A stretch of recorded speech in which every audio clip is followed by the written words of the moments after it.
Hello, hello! J'espère que vous allez bien.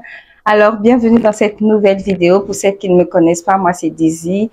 Et si vous n'êtes pas encore abonné, n'hésitez pas à vous abonner, à liker déjà la vidéo, même avant de l'écouter, hein. C'est toujours un bon réflexe. Ça permet à l'algorithme de mettre mes vidéos un peu plus en avant. Alors, aujourd'hui, au titre de la vidéo, comme vous pouvez voir les filles, aujourd'hui, on va parler des avantages et des inconvénients de vivre seul. Alors, là, je vais me prendre une boisson. Voilà, on va bien se poser tout ça. Je vais me prendre une boisson. Faites comme moi. On se retrouve après le générique. Alors, moi, je suis à base de bissap. Et vous, qu'est-ce que vous avez pris? Alors, donc, aujourd'hui, j'aimerais bien qu'on parle des avantages et des inconvénients de vivre seule en tant que femme. Voilà. Moi, ça fait officiellement 3 ans que je vis seule, donc de 2021 jusqu'en 2024. Mais avant ça, j'avais les glaçons. Il m'arrivait de vivre seule, mais c'était dans des courtes périodes. Et j'ai relevé quelques points pour celles qui veulent se mettre dans l'aventure. On va commencer d'abord par les inconvénients, les filles. Parce qu'il n'y a pas que des avantages. C'est vrai que nous tous, on veut quitter un peu le cocon familial parce que on veut s'épanouir, on veut pouvoir sortir quand on veut, comme on veut, faire tout ce qu'on veut. Ouais, c'est bien, c'est chic. Mais il y a trop d'inconvénients qui peuvent freiner plus d'une personne. Voilà. Alors, j'ai pris mon carnet pour ne pas oublier, bien sûr.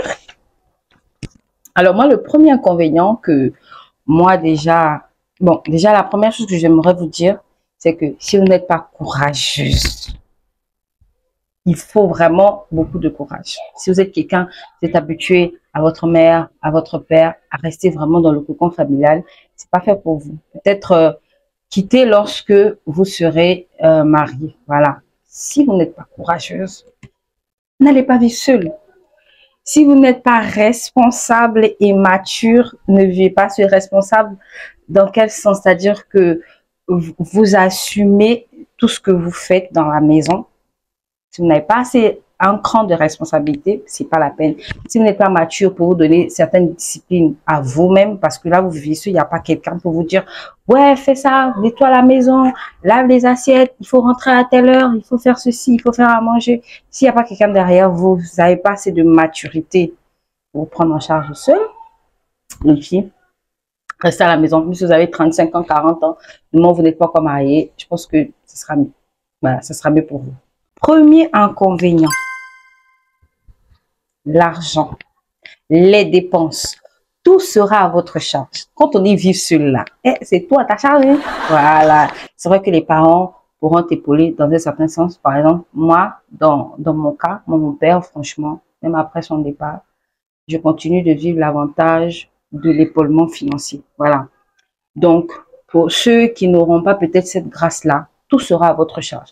Votre loyer, votre nourriture, les besoins au niveau de la santé, pour acheter vos meubles, acheter votre déco, acheter vos vêtements, tout sera à votre charge. Quelqu'un qui vit pas seul, il n'y a pas de loyer à payer. Souvent même des factures de courant, d'électricité, tu les payes pas. Ce sont tes parents qui le font. Toi, tout ce que tu fais avec ton salaire, ça sera de manger ce que tu veux, bien sûr, ou encore de payer tes vêtements, tes chaussures, en tout cas tout ce qui te plaît. Mais quand tu vis seul, tu revois véritablement tes dépenses. Tu mets plus l'argent dans tout et n'importe quoi.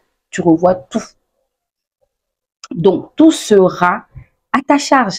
Ton loyer, ta nourriture, etc. Donc, ça, c'est déjà le premier inconvénient. Donc, si vous êtes quelqu'un vous n'aimez pas dépenser sur, en tout cas, votre argent, c'est pour vous, ben, ça va vous coûter, hein, bien sûr. Ça va vous coûter.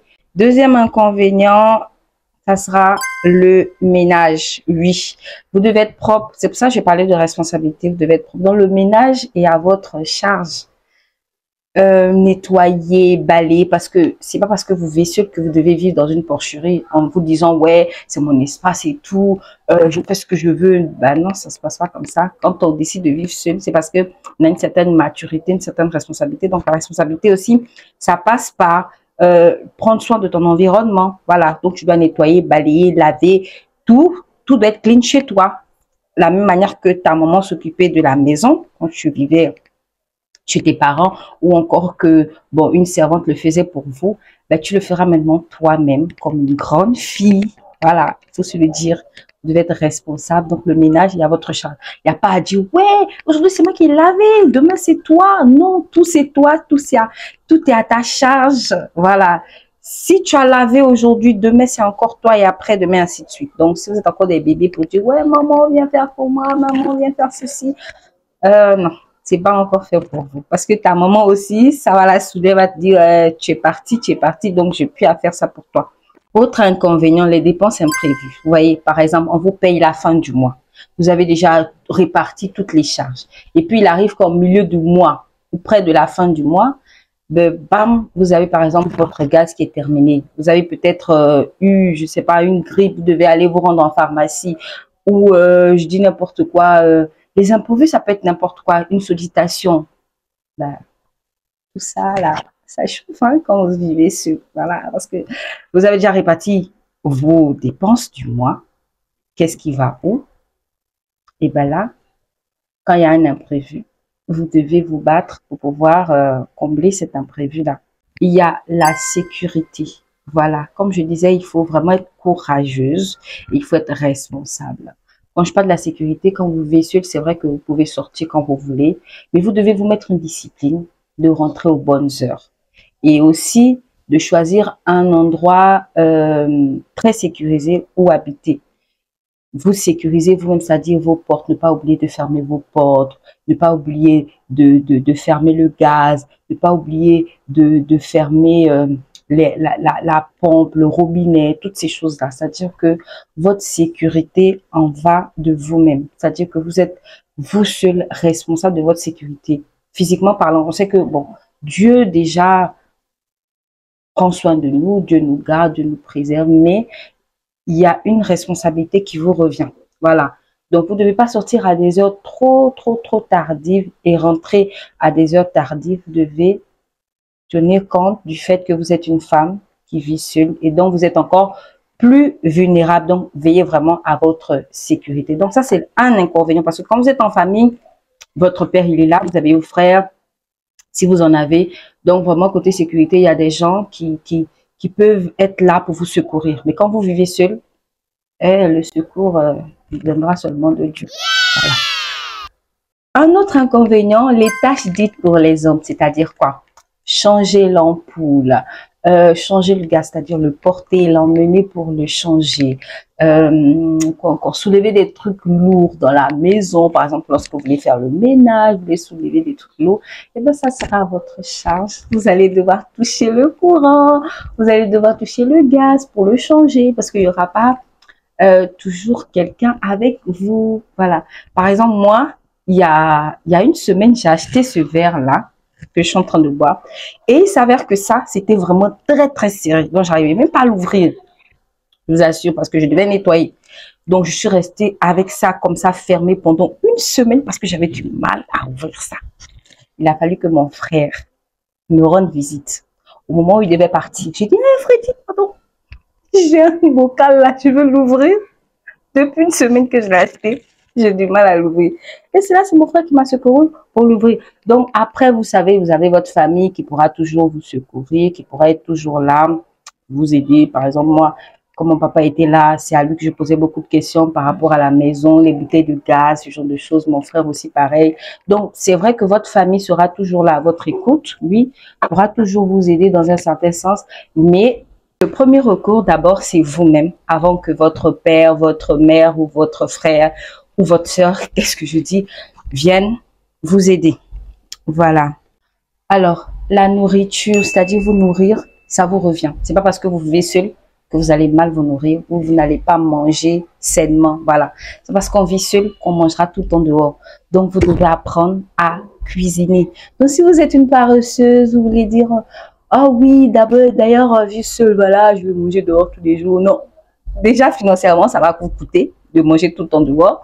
Pour votre santé aussi, c'est pas bon, c'est pas ce qui convient pour vous parce que vous pouvez tomber malade et tout ça, on voit n'importe quoi dehors. Donc, vous devez apprendre à cuisiner tout seul. Rapidement, là, imaginez un peu. C'est-à-dire que quand tu vis seul, tu quittes le travail pour rentrer à la maison, t'attends pas à te dire, ouais, je vais manger. Si t'as pas laissé à manger, tu ne mangeras pas. C'est ce que tu as préparé la veille, tu as mis au frigo que tu mangeras. Si tu n'as rien laissé à la maison, et quand tu rentres, peu importe à l'heure que tu rentres, c'est toi-même qui vas devoir aller à la cuisine, te faire à manger. Voilà, voilà. Donc, il n'y aura pas quelqu'un où tu vas dire, ouais, fais-moi ceci, fais-moi cela, ou bien qu'est-ce qu'on mange aujourd'hui? Non, c'est toi-même. Tu seras à ta charge. C'est vrai que tu pourras manger ce que tu veux, préparer comme tu veux, bon ou pas, c'est toi qui manges, c'est toi, en tout cas, qui va diriger ce que tu as mangé.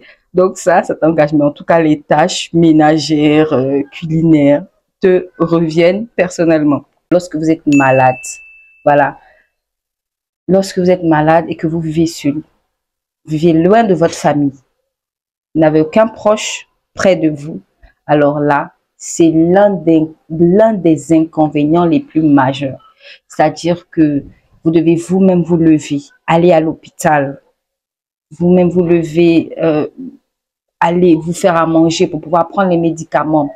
La nuit, lorsque vous n'allez pas bien, vous devez prendre sur vous la force de vous lever, prendre vos médicaments, vous faire les premiers secours avant d'aller à l'hôpital. Donc vraiment, dans les temps de maladie, c'est là où tu te rends compte que vivre seul, c'est très, très difficile. C'est l'un des inconvénients. Vraiment, on ne souhaite à personne vivant seul et de tomber malade. Parce que c'est vraiment l'un des inconvénients les plus horribles, la maladie lorsque tu vis seul. Donc, voilà un peu les inconvénients de la vie seule. Donc, je pense que je ferai une partie 2 dans une autre vidéo pour vous parler maintenant des avantages. Mais je suppose que vous connaissez déjà les avantages. Voilà. Mais on se retrouve dans une deuxième vidéo pour vous parler des avantages de vivre seul. Portez-vous bien, que Dieu vous garde. N'hésitez pas à me mettre en commentaire des inconvénients que j'ai sûrement oublié de mentionner. Et surtout, mettez-moi des cœurs, mettez-moi des likes, abonnez-vous et surtout, portez-vous bien, que Dieu vous garde. Bye!